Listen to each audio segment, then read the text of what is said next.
Magandang oras mga ka-Good News Daily TV. Well, dahil sa balikatan exercises na ginawa ng Pilipinas at ng mga kaaliado natin, malapit sa Taiwan Strait yun sa may Bashi Group of Island, tayo gumagawa ng balikatan exercise with the first time na sumali ang Japan. At nagpalipad tayo ng mga missiles at mayroong pinasabog na barko ng mga missiles ng Japan. Kaya medyo nabulabog ang China dito. Parang putakti na nabulabog parang nasipa yung bahay ng putakti, naglabasan ng mga putakti. Kaya siyempre nagpapakita din ang China ng kanilang lakas.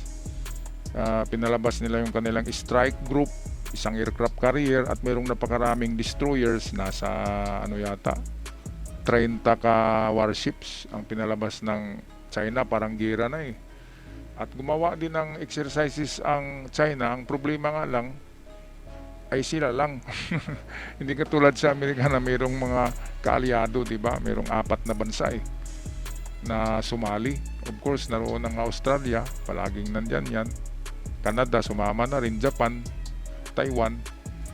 At ang China ay, ewan ko kung sumali sa kanya yung parang teddy bear na taga North Korea. Diba, si Kim Jong Unano. Siguro baka sumama o nagpadala ng isang warship si Kim Jong Unano. At well, pinakita rin nila, gumagawa din sila ng mga missiles drill, nagpasabog din sila ng missiles malapit sa Taiwan Strait. Okay lang yan, basta hindi ipaputok dito sa Pilipinas yung mga missiles ng China. Mga kababayan, ganun lang naman. Sabi nga ni Trump, ganun talaga kapag gera. Gagawa ka ng mga ganyan. So, walang dyan si Trump. Alam ni Trump na siyempre, China is superpower ayon sa kanila. Feeling superpower sila na walang power. Baka kilikili power o baka power pop girl, di ba? Kaya pabayaan lang natin yun na okay, magpaputok din kayo dyan. Kayo lang yan Wala naman kayong kaalyado, walang sumasama sa inyo, kawawa kayo. Pagdating sa gira, ang Pilipinas kompleto ng mga alalay Nandyan ang Japan, mga ninja, di ba? Mga ninja ang kasama natin at mga samurai warriors. Of course, nandyan ang Australia, mga Maoris, warrior din yan. Taga New Zealand, nandyan din. Of course, Canada, ay naku, ang dami nating kasama Kaya ganito talaga, show of force. Kaya itong balita nakuha natin sa Taiwan Talks. Magandang source of news ito kasi balanse ito. Channel ng Taiwan atin pakinggan. China has responded to the Philippines' biggest ever Balikatan with drills of its own, both east of Luzon near Taiwan and in the Western Pacific, including the Liaoning aircraft carrier. This widely circulated satellite image in the South China Sea close to Hainan showing 14 vessels in its strike group. Ayun, so 14 vessels. Malapit pala sa Hainan. Ang Hainan ay medyo isang isla yan na malapit-lapit na sa West WPS. Okay lang kasi hindi sila dumikit masyado sa sa Taiwan.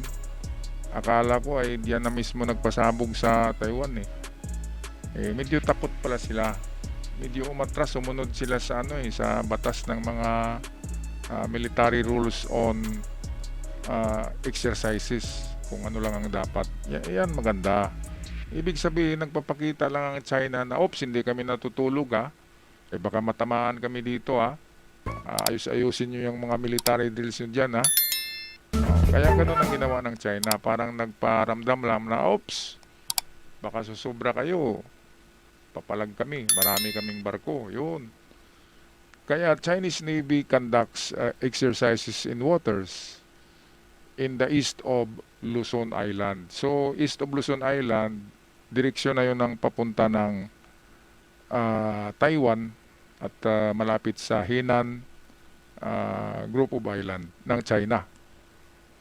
Kaya ewan ko lang kung magkatotoo yan. 2027 daw 2027 aatake ang China sa Taiwan. So merong isang taon na lang Mga kababayan, bili-bili na kayo ng ng foods for the World War III. Ano bang klaseng pagkain ang bilhin natin sa World War III? Meron akong vlog niyan eh.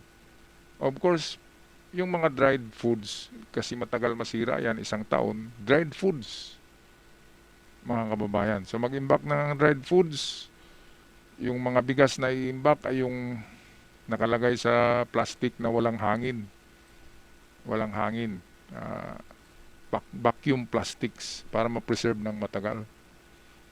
Yun lang mga medisina at saka mga kit, emergency kit, survival kit, katulad ng mga lighters, yung pang-ano ng apoy, di ba? At saka mga purifier ng tubig kasi kung magtago tayo sa bukid, sa bundok, kailangan natin ng mga purifier ng tubig para hindi tayo magkasakit ng amoeba, mga kababayan. O ito, balik tayo sa balita, Taiwan Talks Channel. PLA claims its response is, quote, based on the need of the security situation to safeguard national sovereignty and security as well as regional peace and stability. Beijing's 3-day drills farther into the Western Pacific, which Global Times dubbed a dagger escort, also involved a destroyer and frigate squeezing through the tiny Japanese islands of Amami, Oshima and Yokohama Island, and then back through the Yonaguni-Iriomote waterway. Naku, lumapit pala sa Japan eh. Dumikit yung Yonaguni Island, yun yung isla na nilagyan ng Japan ng maraming itong missiles na made in USA. Patriot pala, Patriot missiles ay nandun na sa Yonaguni Island. Yan yung isla na pinakamalapit sa Taiwan at China.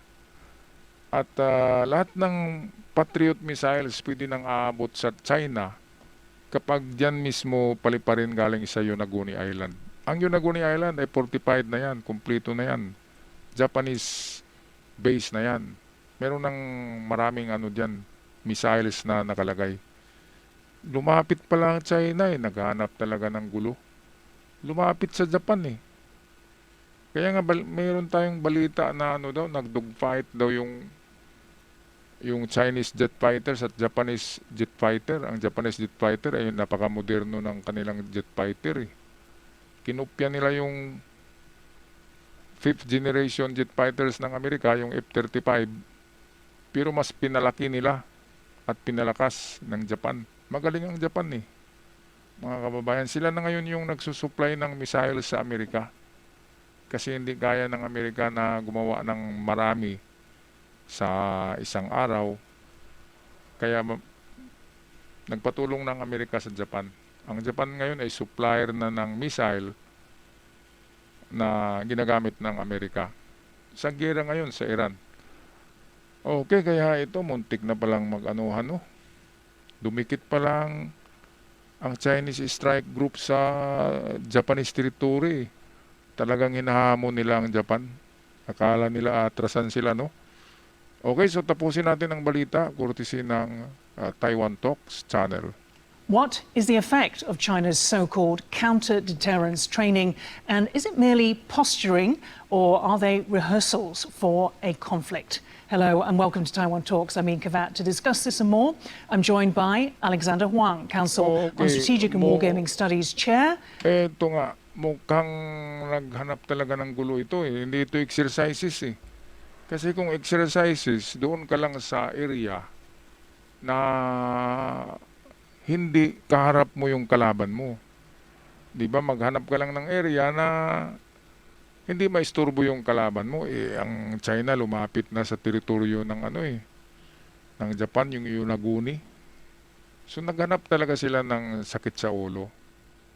Subukan kaya nilang pumasok talaga doon sa loob ng Japan.